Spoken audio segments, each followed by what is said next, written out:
Welcome to Unleashed Podcast, where all are welcome. Now, here is your host, Pup Twigs.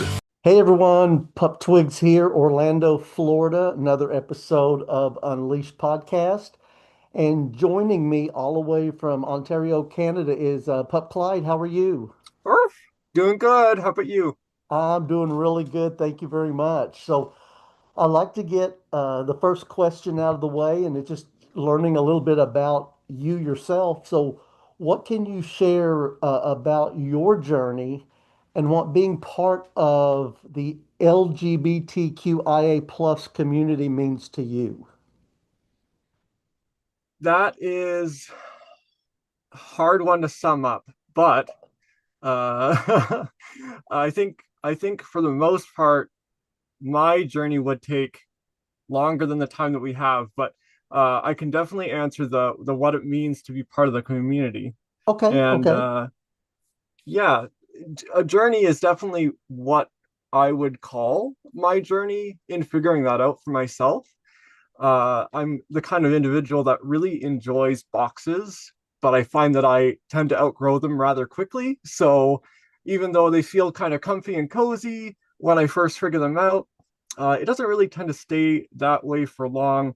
I think, like a lot of different pups, I kind of started off more cis straight, which turned into cis bi when I met someone online, and then that kind of morphed into gender fluid and pan. And now it's more of a like gender flux mask attraction or androphilia for those looking for the current box that I tend to be in. okay. Yeah, so Awesome. that's, yeah.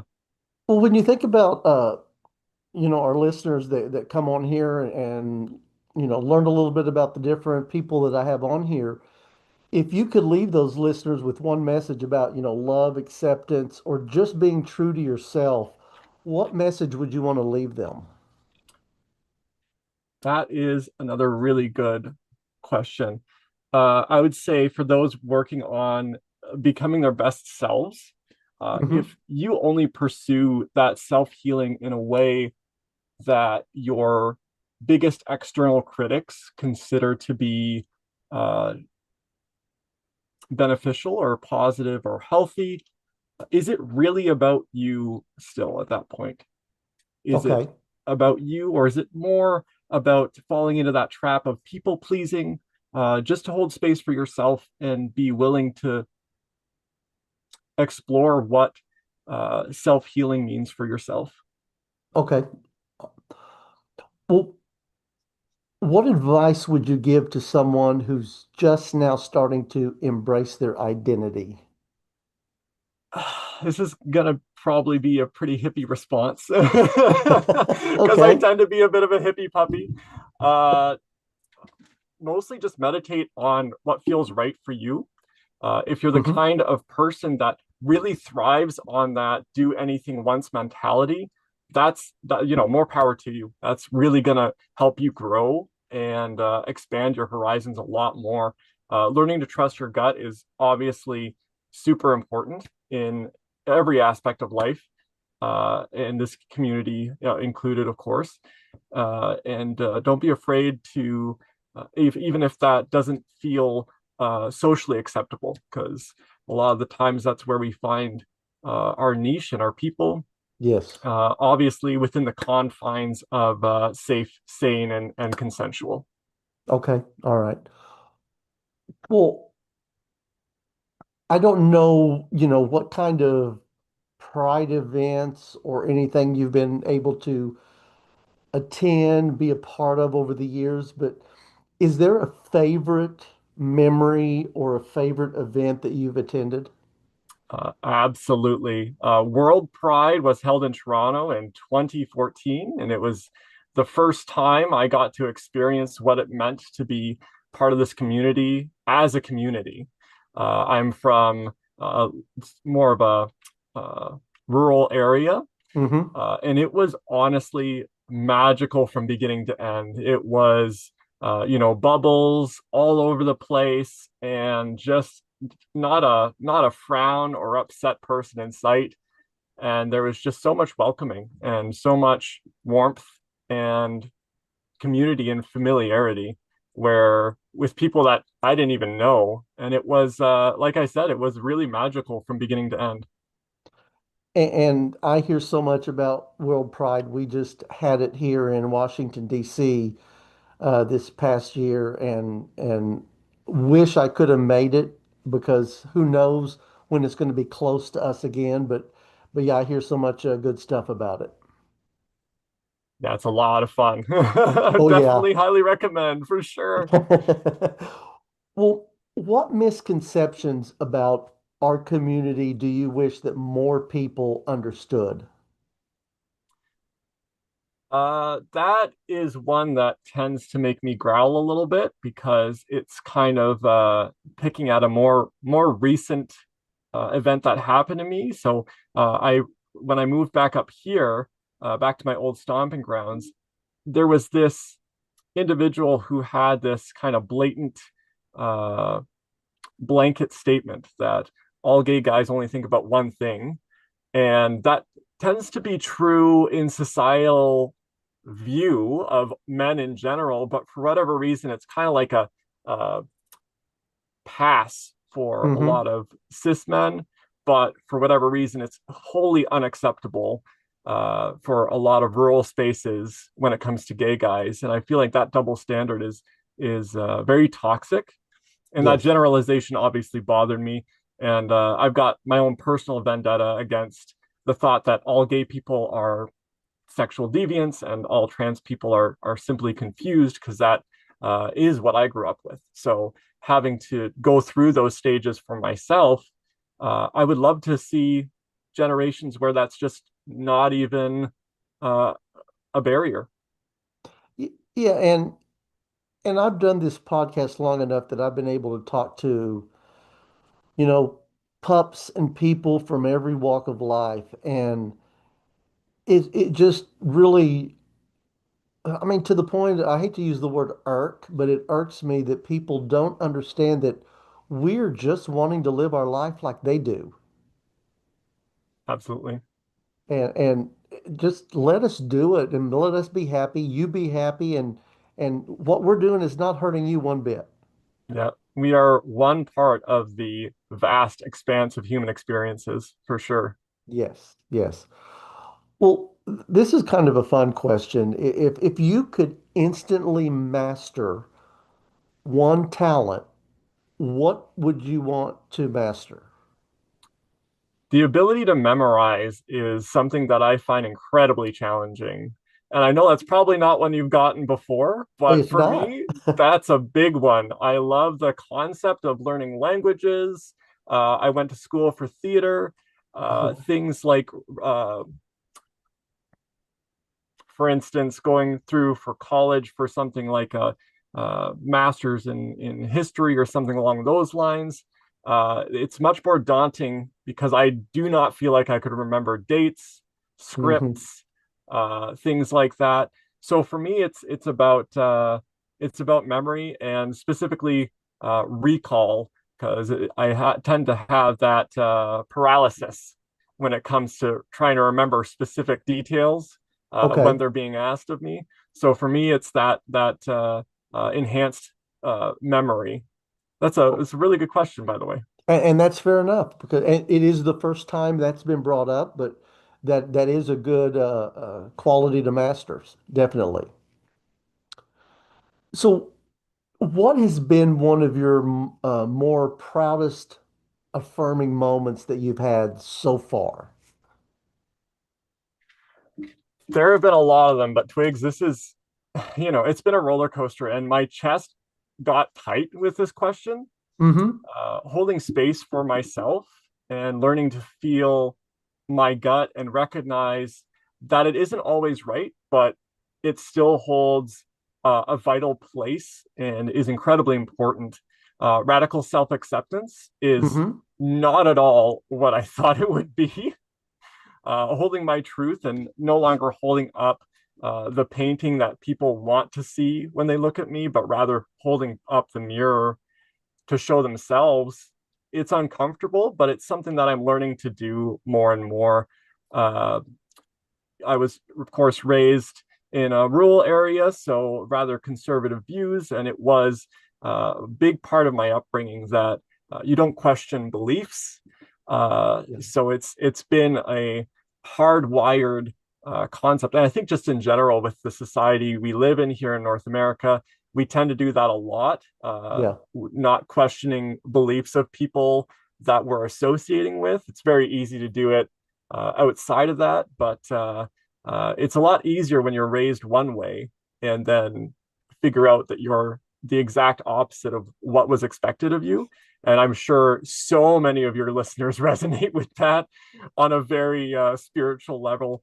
And ultimately, that I'm not wrong for existing. And that's been a kind of a weird takeaway recently that's been a subconscious understanding or lie that I was telling myself for most of my life. And I'm not always going to be right. That's just, you know, Right. not true.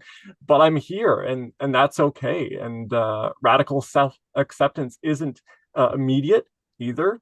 It's an ongoing process, and just like most processes and things we learn about ourselves, it's gonna have really good days and days where it just doesn't feel like you are making any progress. But Hmm. as far as your question, the most affirming moments so far have been those small, quiet moments where I did feel like I was resonating with that belief. Okay. When I first came up with this next question, I always made it your first, but I would also like to find out if there is a current one too. But who is your first celebrity that you had a crush on? I'm really glad that I haven't been the only person to say this, but it was definitely Kovu from the second Lion King movie, Return to Pride Rock. Yeah. It was his essence, and you know it's funny because I've never really been one for bad boys, but it's kind of a persona that he puts on being a bad boy, and underneath, of course, he's not so much.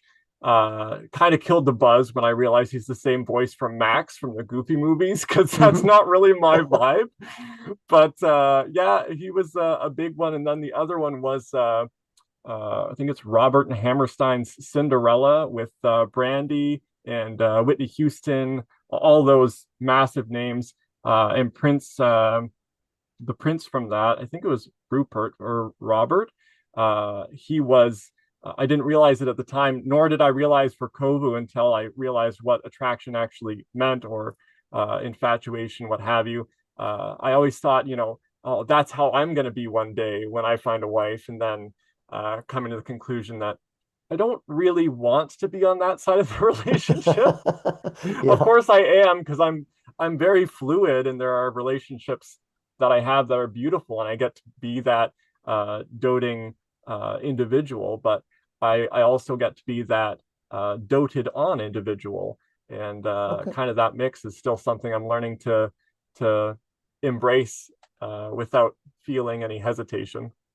Awesome. Awesome.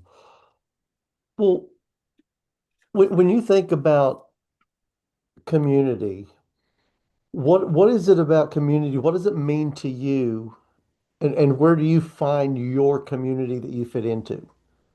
That's a fantastic question, Twigs. And I'm really glad that you worded it in such a way too.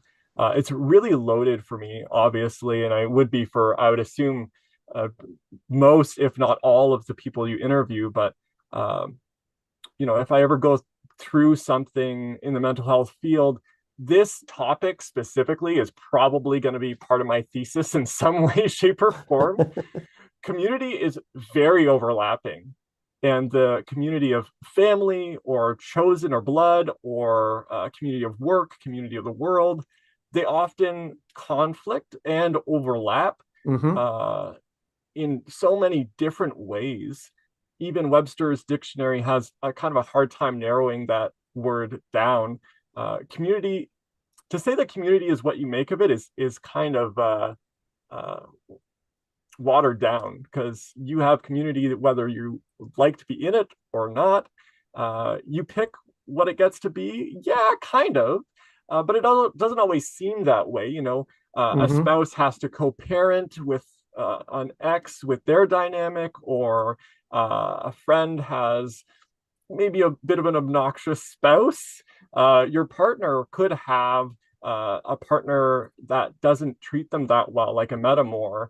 Um, but for me, I'd have to say that I find community in the people that I get to participate in that sense of communion, going deep with people and sharing emotions and ideas, who are able to share that intimacy and hold space for it. Not, physically all the time, but that's obviously a welcome part of it for most people, including myself, but like mentally and sharing thoughts and emotions, like I said, uh, going beyond the normal epidermis of conversation that so many of us are really just averse to anyway.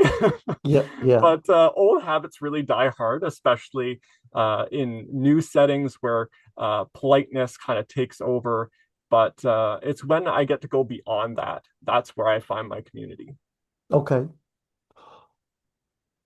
So this one, I don't know if you sing karaoke, but if you don't, we'll just treat it as maybe your hype song to get you going. But what is your go-to karaoke song or your hype song? I love to sing. And if I wasn't good at singing or didn't have some kind of enjoyment in my voice, it would have been what replaced the question earlier about what talent I would like to have. Because singing is very healthy for me personally. Just in general, singing has so many mental health benefits, but it Hmm. really depends on which of my parts want to do the singing, uh, and of course the environment. I can't sing your pretty songs around my family. That's not going to be super appropriate given the Yeah. kind of lyrics that are in those songs. But my current hype song is probably Wilder Things by Morgan Clay, specifically the Last Night remix. But honorable mentions would include Too Sweet by Hosier. That's also definitely a go-to karaoke song for me. Experimental Dating by Madeline's really fun. And again, because I'm a super hippie and I just kind of came across it, it just keeps going on through my playlist. Is Under the Sun by the Scorpions. More of a theme than a hype song, but definitely fits for a puppy like myself. And that works. I'll accept all of them. So very good.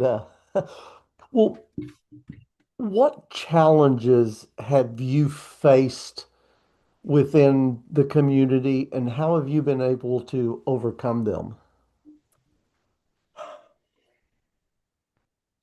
I think for a lot of us, it's going to be the same answer, or at least the Hmm. same root cause.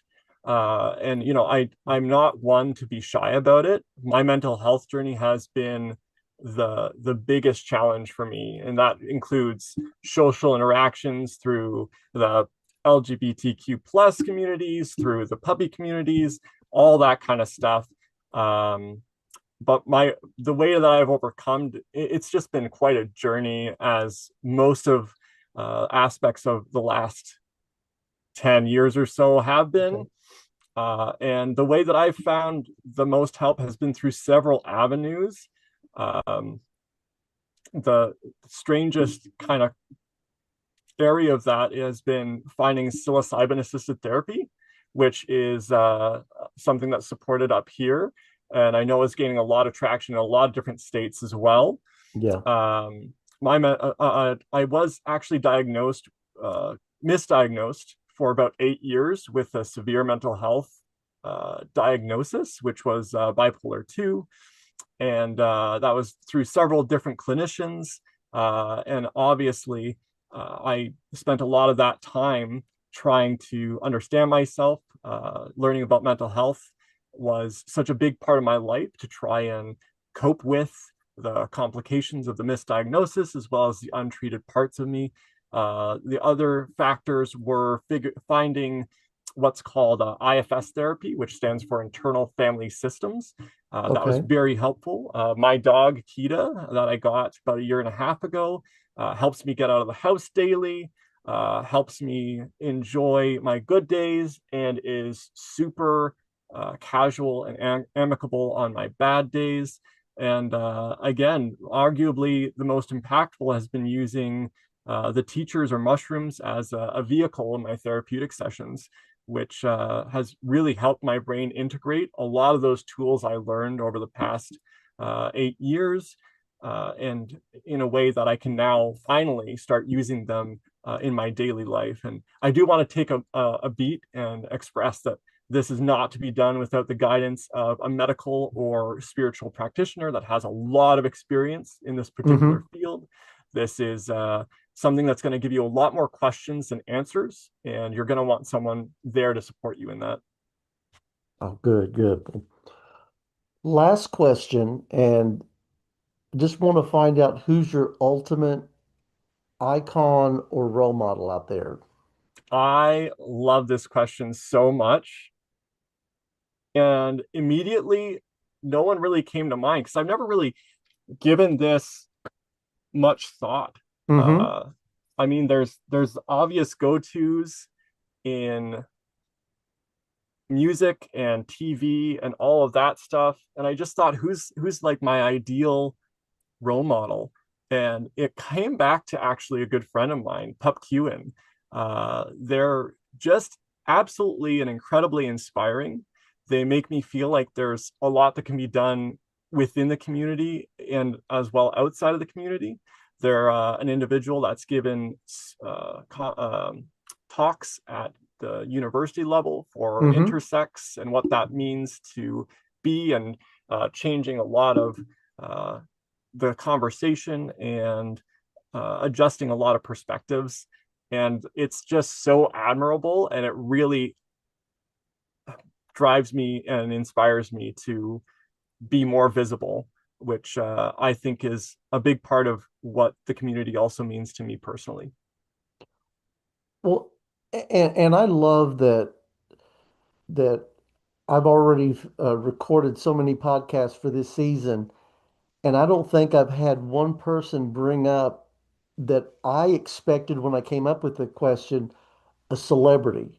It's always been somebody local in their community that has helped them along the way, and I'm just so happy that that's That's so cool. what I'm getting. Yeah, that it's so personal, right? And that's Yeah, it that's really is. amazing. Well, uh, any social media that you'd like to share if anyone wants to reach out to you? Uh, Again, I'm a bit of a hippie puppy. I'm kind of trying to get there, but at the moment, I don't have too much in the way of like an online presence. If you want to hit me up on Telegram, asking me any questions or what have you, that's totally fine. You can find me at uh, Pup Clyde, capital P, capital C, Clyde. Aside from that, I'm pretty off grid. I'm kind of trying to get an Instagram going, but there's not going to be much content on there. Okay. But yeah, if you want to, I don't even know what it is. It's been so recent me setting it up. There we had the Canada Pups and Handlers event a couple weeks back, actually during my birthday, December 5th, which was so amazingly perfect. Oh, wow. And there was a lot of pictures being posted on Instagram, so I had to jump on that bandwagon, and I can definitely supply that too for people that might want to, if they want to reach out to me and they don't have Telegram. I'll send that your way, and you can, as you said Okay. before, just post that in the episode details. Okay, can do that. So, well, any last words before we sign off here? Um, Not really. I think we covered it. Um, I guess my only last words would just be uh, to stay curious, be open-minded. Oh, As Anton Ego says on Ratatouille, perspective. And if you can get as much of that as possible, do it, because getting your sources just from one spot gets awfully dry, awfully yes. fast. Yeah. So live life, smell the roses, and bark lots. There we go. Well, Pup Clyde, it's been amazing getting to sit and learn a little bit about you and talk to you and just get to know you on a little bit more of a personal level. I really appreciate you wanting to be a part of this. Thank you very much. It's been a lot of fun. Well, you take care, and you and I will be talking again soon, okay? Sounds good. Have a good night. Bye. Arf.